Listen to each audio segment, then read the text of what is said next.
I see everybody making this content about Jamal Bryant and his old lady coming out and she's wearing certain outfits. But my question to you is, why are you shocked when a pimp behaves like a pimp? Because that's what you get most of the time is a lot of pimps in the pulpit. Granted, I'm gonna give credit. There's a lot of good pastors out here, a lot of good brothers out here. But you're talking to a guy who's spent 20 plus years in law enforcement. And trust me, what happens in the shadows of the night and the characters that you run into become very strange. And trust me, I've run into a lot of pastors that have begged for their freedom. And the thing that puzzles me is, why do you guys still give these guys money? And I know why. Obviously, just like you see on YouTube with all these panda bears, the Derek Jacksons, the Yada, and whatever else, those are internet digital pimps pimping women for their money. The church has become a pimping ground too, because you got a whole lot of single moms in there and women that have bought into feminism and has gotten into sexual liberation, had babies, out of wedlock. And you've got to make them feel good to keep that money coming on Wednesday and Sunday. You're not going to be preaching no hardcore gospel at them and expect to have money in those coffers every Sunday. You're going to end up broke. So Jamal Bryant is just another pulpit pimp. And that's what he has. And I learned, and especially me in life, I call things for what it is. Like I call the dating and relationship market that's currently out here is purely prostitution. If you tell some young man or some guy he's to pay you take you for a date for $250 or less or whatever else, or you can't go on a coffee date, you have essentially become a prostitute. And you know what a man can buy for $250 globally? Shit. He could probably buy himself a month or 2 months supply or 3 months supply of pre-owned, really. I'm not saying that he should. I'm not co-signing on any of this activity. I can't.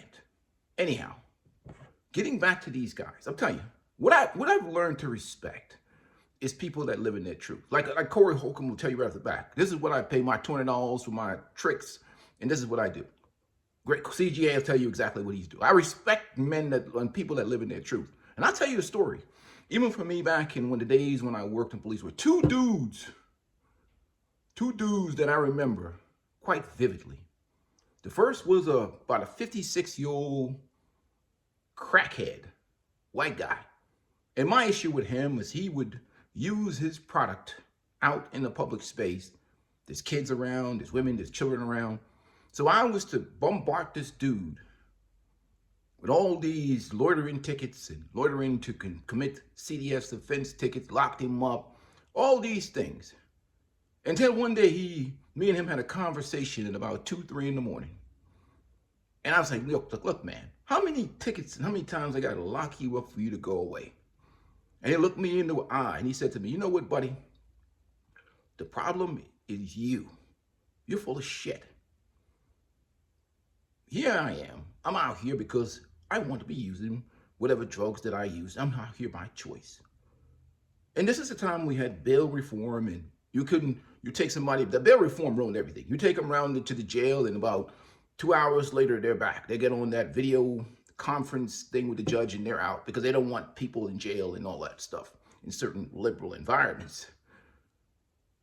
So he get on and he talked to me like, he just straight up real. Look here, man. You goofy Mark Curry, whatever looking, we had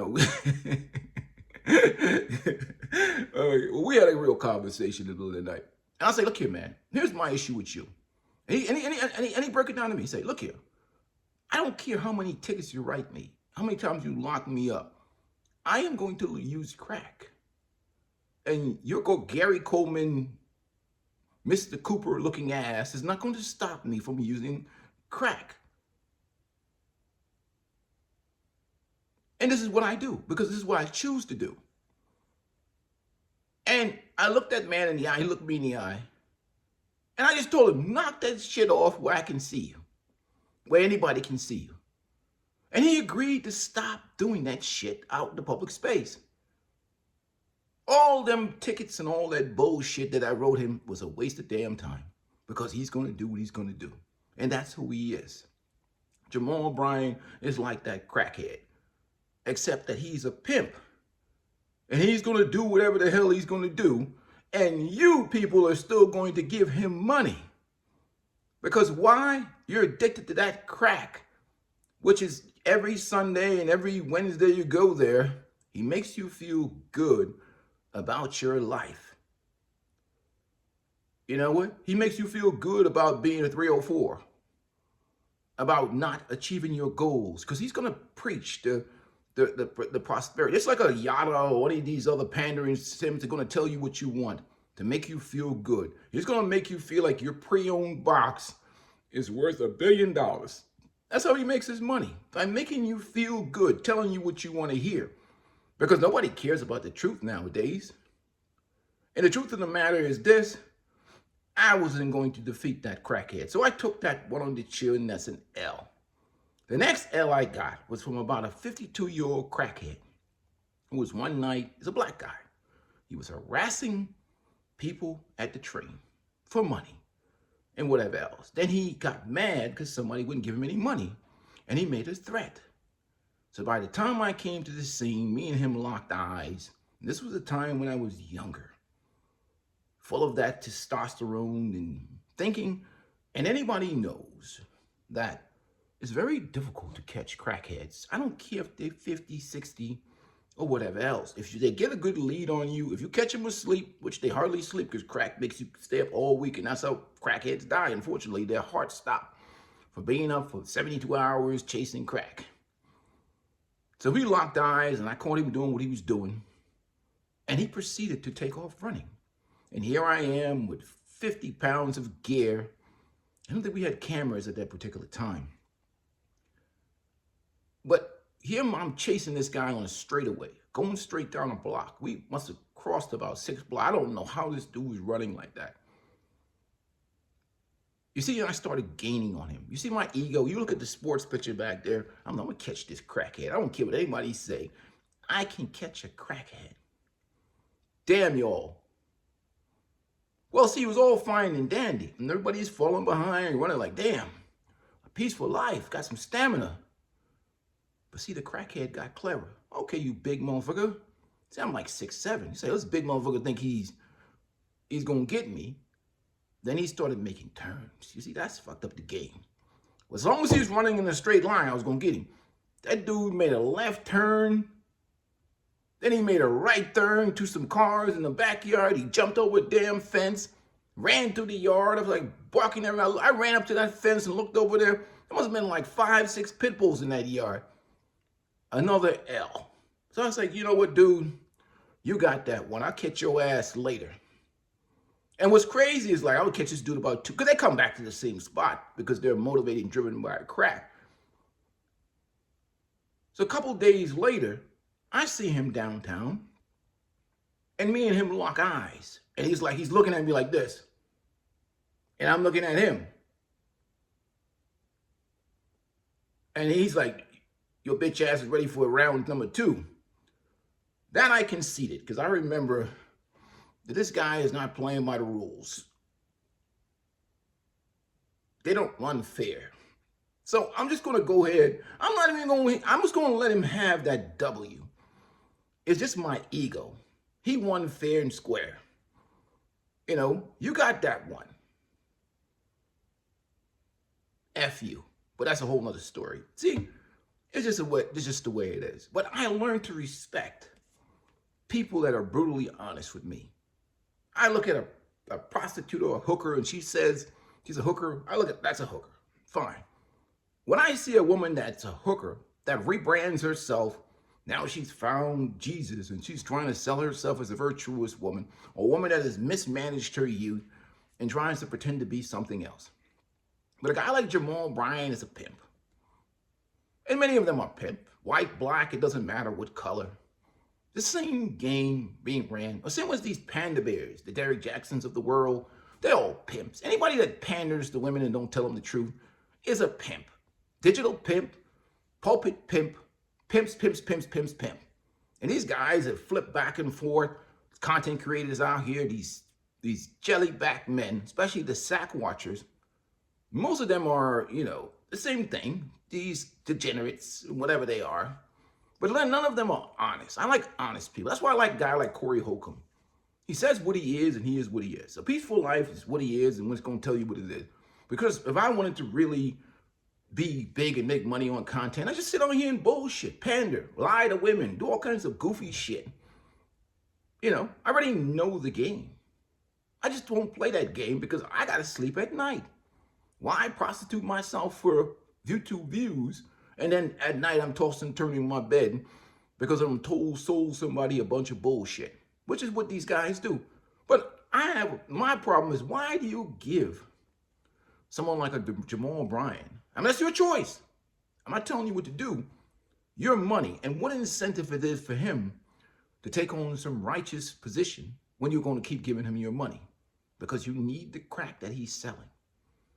And you'll never change. But the problem is not Jamal Bryant. The problems are the people who sponsor him, who buys his books, who supports the lifestyle. But I mean, why would you even criticize Jamal Bryant? You got Meg Thee Stallion at the DNC twerking. You got Sexy Red and Suki Hana and everybody else talking all kinds of ratchetness. I understand he's a standard, he's a pastor, there's expectation. But what really is the expectation when somebody's a pimp? Then what there is. You like pimping. Why else would you be listening to Panda Bears all day long? You think Derek Jackson is not a pimp? Not salute to my brother Derek. Look, I'm not going against these guys. Look, make the money because they don't want to hear the truth. Kevin Samuels told the truth and they celebrated his death.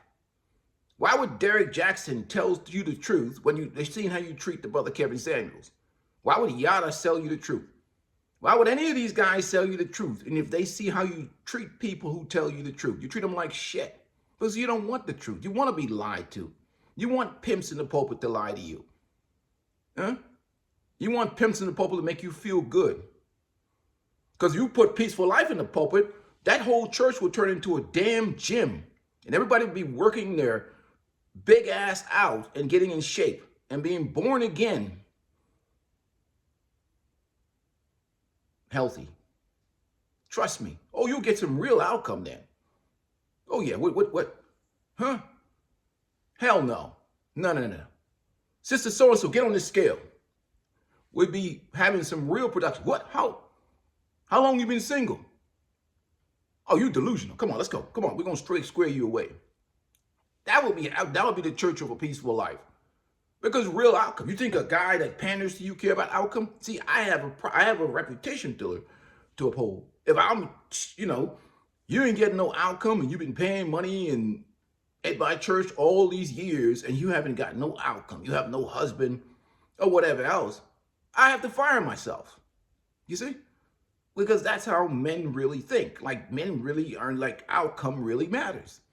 If I'm preaching the same damn shit every year and the women are single as hell, fat as hell, no outcome as well, or you sitting around listening to Derek Jackson and them and you still single, miserable, sitting at home with the holidays, Valentine's Day, eating your potato chips and ice cream, and you got no outcome. That's crap. You see, in real men, in real reality, and people that are driven care about outcome, not about feelings. Feelings. Don't support pimps and get mad when pimps do pimp shit. Salute to you guys. Make sure you hit and like the video. Subscribe to the channel. Today I'm being lazy. I didn't brew my own coffee, but I got my Wawa coffee. Salute to Jamal Bryant. Salute to Yada. Salute to Derek Jackson. R.I.P. to a guy like Kevin Samuels because he tried to help him. They don't want the truth.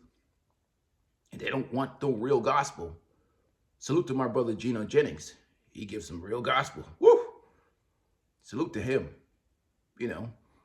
Those are the only type of churches where people like that. Oh, this shit make me sweat right here. It's like hitting some moonshine or something. You go over to Gino Jennings' church, you're going to get that real hard God. He lived what he talk about. So anyhow, I'm out of here. Gentlemen, enjoy your day. Make sure you hit the like button.